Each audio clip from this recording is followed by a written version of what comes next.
वैसे तो किसी के घर के आगे पुलिस आए ये अच्छा ही नहीं लगता है। समाज हमारा आमतौर पर स्व अनुशासित ये उसका स्वभाव है, लेकिन जैसे जिंदगी के साथ मौत का अपना एक रिश्ता जरूरी है, ऐसे समाज के लिए समाज की व्यवस्थाओं में पुलिस का होना भी उतना ही जरूरी है।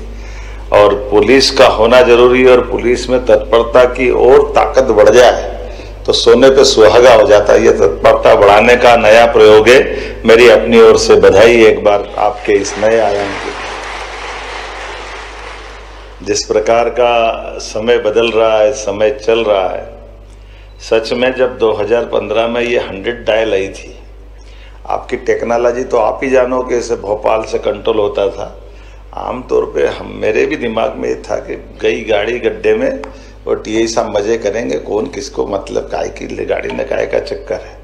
लेकिन पहली बार ये टेक्नोलॉजी का ही लाभ था कि वो थाने के अंदर के व्यवस्थाओं में वो बिल्कुल अलग हट के उसका कंट्रोल भोपाल से रहता था। और भोपाल का वो कंट्रोल, मैंने कहा चलो अभी एक आध बार कोई अधिकारी दम मार रहा है, साल 6 महीने में ढीले पड़ेंगे, फिर वो हाल हो जाएंगे। लेकिन वाकई बधाई देना पड़ेगी टेक्नोलॉजी के लिए भी और व्यवस्थाओं के लिए भी। प्रतिबद्धता के साथ जो भाव था वो कंट्रोल रूम ने आखिरी तक उसको टिकाए रखा। सच में इस प्रकार की व्यवस्थाओं की आज जो आवश्यकता है, मुझे मालूम है कि उसके कारण से देश में सबसे पहले हमने जो ये प्रयोग किया था, बाद में उत्तर प्रदेश से लेकर कई राज्यों ने उसको अपनाया। तो मध्य प्रदेश पुलिस को उस नाते से भी बधाई जब आप टेक्नोलॉजी के माध्यम से अपनी व्यवस्थाओं के बलबूते पर पहली बार आप अपने देश के अंदर, बाबूजी उस समय शायद थे, मेरे को मालूम, मैंने बाबूजी से बात हुई थी, मैंने बाबूजी से मजा किया था, उनको बोला मैंने कि बाबूजी आप भले कुछ भी करो, मेरे तो पल्ले नहीं पड़ रही। बोले नहीं मोहन जी, इसको तो दिल्ली भोपाल से सब कंट्रोल कर लेंगे। मेरे हिसाब से मैंने कहा, मेरे तो अपने ध्यान से कहता हूँ कि अभी उस समय तक तो कोई ऐसी ताकत नहीं बनी थी कि हमारी रचना में नीचे का अधिकारी कोई अवॉइड कर दे। भले कई मामले कुछ भी हो जाए, लेकिन थाने के अंदर तो थानेदार ही रहता है जो कुछ करता है, और उसके क्षेत्र में गाड़ी चले तो कैसे रोक लेंगे। एक चुनौती तो थी मेरे हिसाब से, लेकिन मैं हारा और वो जीते। मैं बधाई देना चाहता हूँ, बाबूजी तो नहीं है, लेकिन ये सिस्टम बदलने का आत्मविश्वास बना और ऐसा रटा गया, 100 डायल ऐसा रटा गया कि कोई भी मामला हो, कैसी भी जरूरत हो, 100 डायल ने अपनी भूमिका बराबरी से निभाई। बड़ा आंकड़ा है। अगर मैं देखता हूँ ये जो बात मुझे बताई गई है, 100 डायल के माध्यम से जिसमें 2,23,000 बुजुर्गों को सहायता पहुंचाई गई, इसका हिसाब भी उसी कारण से है जो तकनीक के बलबूते पर है। प्रदेश में 19,71,000 से अधिक महिलाओं की सुरक्षा के लिए भी उसने अपना रोल अदा किया। 1,300 नवजात परित्यक्त शिशुओं की प्राण की रक्षा की, बड़ा काम किया। और 23,000 गुमशुदा बच्चों को उनके परिवार से मिलाया। ये 100 डायल की यात्रा भी कम उल्लेखनीय है। जोरदार अभिनंदन करें उनके अपने कारण से भी। और कई प्रकार से बुजुर्ग हो, माता हो, बहनें हो, बच्चे हो, सड़क हादसे से पीड़ित, मानसिक अवसाद से जूझते लोग हो, नवजात शिशु हो, हर जगह 100 डायल ने अपनी सजगता, दक्षता सिद्ध की है। एक बार फिर मैं इस तरह से बधाई देता हूँ। अभी तक तो हमने एक दो परेड में ही सुना था। अब ये एक दो आमतौर पर जो नया अनुभव ये अपने आप में हमको लालायित भी कर रहा है। और नई टेक्नोलॉजी के बलबूते पर जो आपने 100 डायल से बढ़ाते हुए ये परेड में सुनते थे ना, 1 2 1 2 1 2 1 2 फिर कभी कभी हाथ पांव मिलाने के साथ 1 1 2 कर भी कर लेते हो। पांव गलत पड़ जाए तो होता कि नहीं होता है, पांव ठपकार दो और धीरे से अगल बगल से बिगड़ रहा तो अपना सही साथ दक्षता से सिद्ध कर दो। तो ये दक्षता सिद्ध करने के लिए नहीं है, ये 1 1 2 देश के साथ कदम से कदम मिलाने के लिए। मैं आपको बधाई देना हूँ यशस्वी प्रधानमंत्री के नेतृत्व। जिस प्रकार का समय चल रहा है, ये ड्रिल का ये शब्द लेकिन आज आपको सबसे आगे ले जा रहा है। इसके माध्यम से ये वर्तमान का आपातकालीन नंबर नहीं रहेगा, ये इकोसिस्टम का आधार भी बनेगा। इसमें हर काल एक आदेश है, प्रतिक्रिया का वादा है और सहायता की जिम्मेदारी है। इस नाते से मैं आपको बधाई देना चाहता हूँ। हम सब उस दौर से गुजर रहे हैं जब मिनिमम गवर्नमेंट और मैक्सिमम गवर्नेंस ये इसकी आवश्यकता है। ऐसे में हम अपना 1 नंबर ऑल सर्विसेज के लिए ये कदम बढ़ा रहे हैं। वाकई मैं बधाई देना चाहूँगा इस नाते से भी। और ये भी हेल्थ के, अग्निशमन के, महिला बाल सुरक्षा के, प्राकृतिक आपदा के, सड़क दुर्घटना राहत के, साइबर अपराधों पर नियंत्रण के, ऐसे प्रत्येक प्रकार के क्षेत्र को कवर करते हुए जो सोचा गया है, ये सब चीज़ों को एक नंबर के अंदर लाने की जो कल्पना की है, ऐसा लग रहा है कि हमारी वो अलाउद्दीन का चिराग वाला हिस्सा बन रहा है। मैं वाकई बधाई देना चाहूँगा जिसमें हम अपनी सारी समस्याओं को उसके समाधान की दृष्टि से, आज के लिए ये बड़ा महत्व का विषय है। और कितनी प्रकार की आपने प्रबंधन किए हैं, लेकिन हम और हमारी सरकार भी पीछे नहीं है। हमने भी कहा, वास्तव में मेरे सामने और किसी चीज़ में मुझे गुस्सा कम आता है, लेकिन इसमें आ रहा था कि बार बार वो फाइल लाते थे, अब इसको 6 महीने बढ़ा दो, 3 महीने बढ़ा दो, 6 महीने बढ़ा दो। अब भले ही बगैर गाड़ी के चलना पड़े, लेकिन किसी हालत में नहीं बढ़ूंगा, भले चाहे जो कर लो।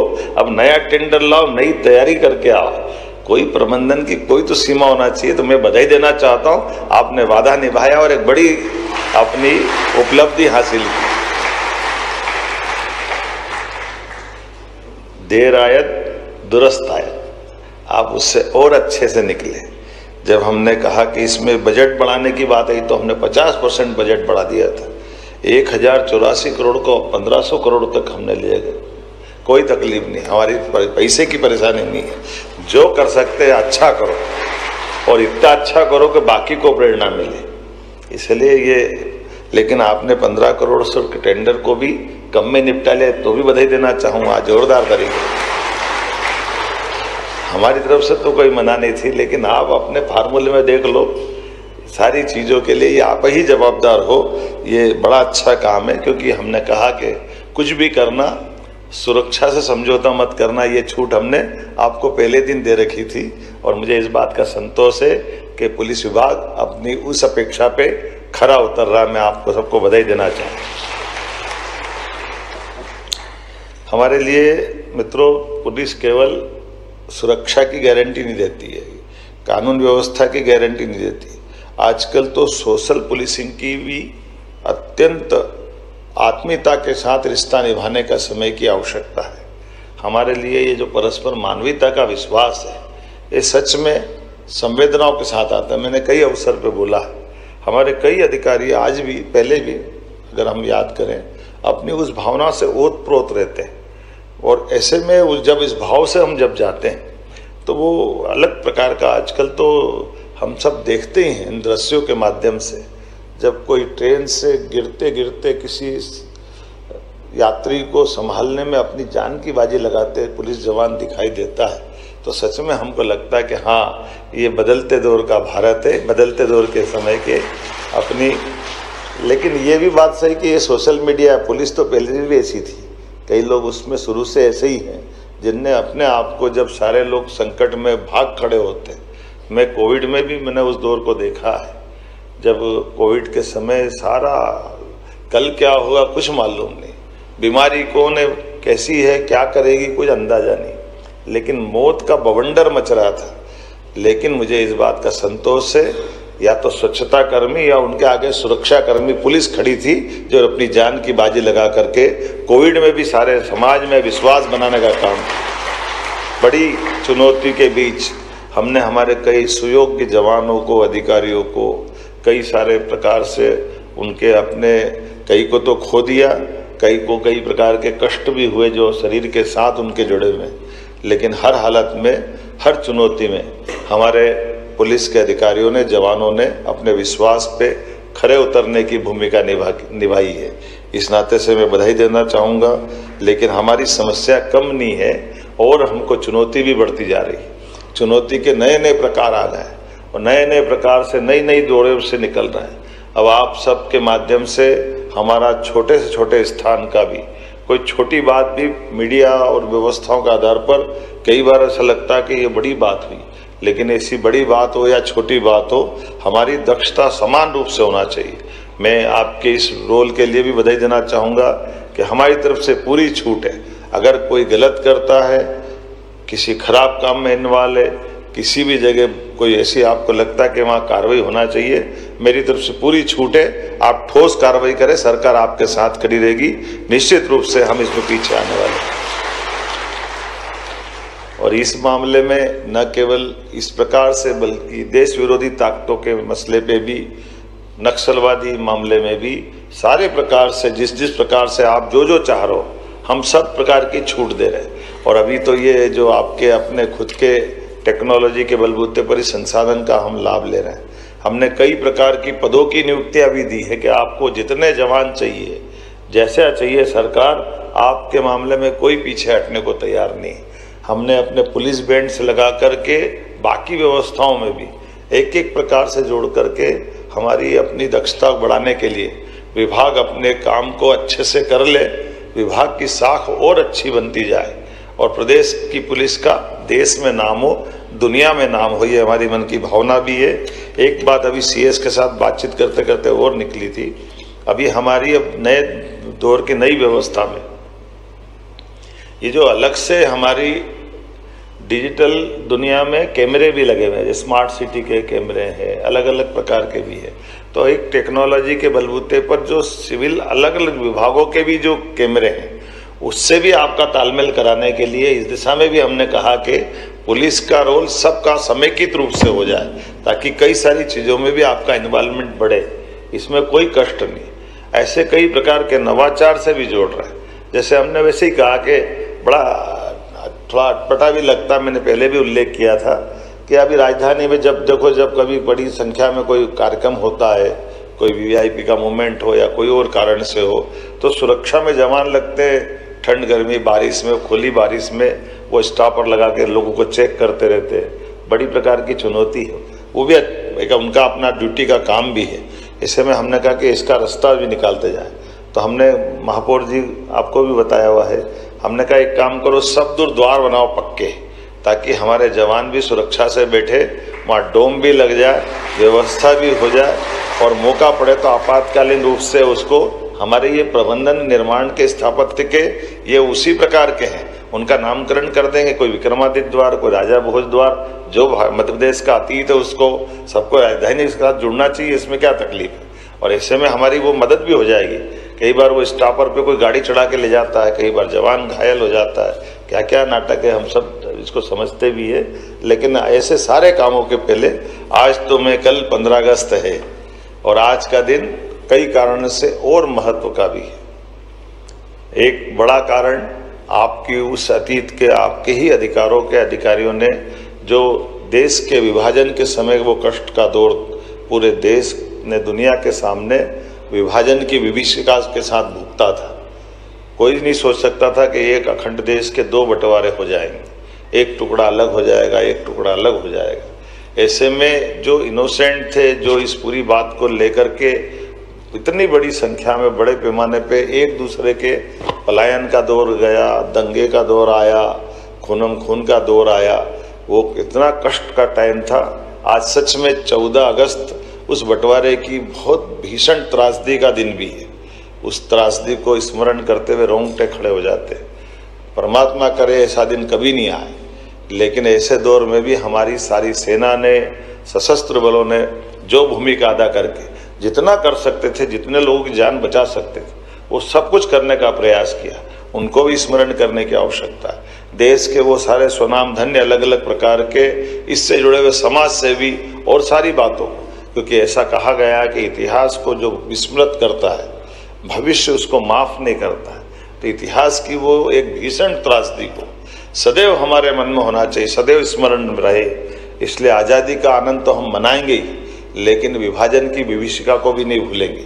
देश ने वो जो कष्ट भोगा था, उसके कारण क्या है, उनकी बातों को समय के साथ और ओपन होती जा रही बाकी बातें। लेकिन ये भी बात सही है कि वो असामान्य विभाजन था, कोई सामान्य बात नहीं थी। और जब असामान्य विभाजन होता है तो उसके कष्ट सदियों तक रहते हैं। हम सब भुगत रहे हैं उन सारे बातों को, और वो भी जो हमसे अलग हुए वो भी भुगत रहे हैं, क्योंकि जो तत्कालीन व्यवस्थाओं के बलबूते पर कोई राजनीतिक निर्णय ले लिए जाते हैं, वो निर्णय आगे जाकर भविष्य में खतरे बन के उभरते, और उन उभरते खतरों से भी निपटने की जरूरत पड़ती है, और अंतर्निहित भावनाओं के आधार पर, क्योंकि हमारा अपना देश ये कोई किसी मशीनी आइटम से बनाया हुआ या कोई राजनीतिक परिस्थितियों कारण से पैदा हुआ देश नहीं है। ये बात सही है कि आज उस भारत की दृष्टि से हमारी भारत सरकार की सीमाएं लिमिटेड है, लेकिन भारत तो अखंड भारत की तरफ है, और इस तरह से हम देखें तो आज नहीं तो कल परमात्मा चाहेगा हमारे अपने देश की, देशवासियों के बलबूते पर भारत की पहचान और आगे बढ़ेगी। और जैसा सौभाग्यशाली नेतृत्व अभी हमारे सामने भी है, हमारे सशस्त्र बलों के भरोसे, सेना के भरोसे आज अपना देश कितने प्रकार से निपटने में सक्षम हो गया, जो एक तरफ देश के दुश्मनों से दूसरे देश की सीमा के अंदर घुसकर मारने में भी सामर्थ्यशाली देश हुआ। ये हमारे लिए सौभाग्य की बात है। और ये केवल इस सामर्थ्य का आनंद नहीं है, ये हमारी सेना, हमारे सशस्त्र बल में आने वाले एक एक जवान के प्रति हमारी सबकी सच्ची उनके प्रति विश्वास की भावना है कि हर हालत में सरकार उन पे भरोसा करती है, समाज उन पे भरोसा करता है, और वो अपने भरोसे पे खरे उतरते हैं। इसलिए सारे चुनौती के बड़े से बड़े काम को भी संपन्न कराने में वो पीछे नहीं हटते। लेकिन वो दौर भी हमने देखा है जब बॉर्डर पर हमारे सैनिकों के सर काट कर दुश्मन ले जाते थे, वो फुटबॉल खेलते थे। बड़े दुर्भाग्य के साथ कहना पड़ता था, तब के नुमाइंदों से कहते थे कि ये क्या हो रहा है, तो बड़ी बेशर्मी से जवाब देते, हम क्या करें, हमारी देश की सीमाओं के बाहर की बात है। अरे हमारे देश की सीमाओं के बाहर की बात कैसे हो सकती है?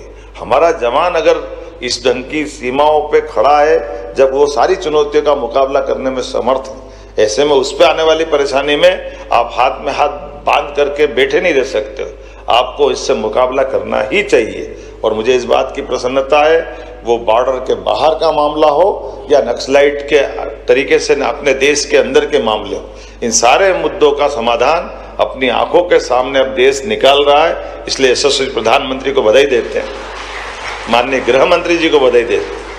कई मामलों में आज माननीय गृह मंत्री जी ने कितने प्रकार के बदलाव कर दिए, कितने प्रकार की चीजें लिया है, और अपनी पुलिस को भी बधाई देता हूँ। आपने भी इस संबंध और नए प्रकार के दौर से कितना आगे ले जाना है अपने प्रदेश को, जोरदार अभिनंदन करें। करना तो 2-4 ताली मत बजाओ, दिल खोल के बजाओ। अच्छे काम करने के लिए हमारा सबका समर्थन होना चाहिए। जब बाकी प्रदेश हमको अनुसरण करे तो उसका आनंद ही अलग है। आज आपके माध्यम से कभी सुना कि कोई वीडियो कॉल पर सम्मन्स भेज दे? शुरू में तो मेरे को भी अटपटा लगा था। पुलिस के सम्मन्स तो छोड़ो, पुलिस पहुंच जाए तो हाथ में नहीं आता था आदमी। अब सम्मन्स से काम चलाते हुए टेक्नोलॉजी का लाभ कहाँ से कहाँ ले जा रहे हैं, और उसके आधार पर आप तत्परता से कितने प्रकार से अपनी दक्षता सिद्ध कर रहे हैं। आइए इस डायल 112 की शुभारंभ की एक बार फिर शुभकामना लेते हुए नया संकल्प करें, आगे बढ़े हम सब जनता की सेवा के लिए। बहुत बहुत धन्यवाद।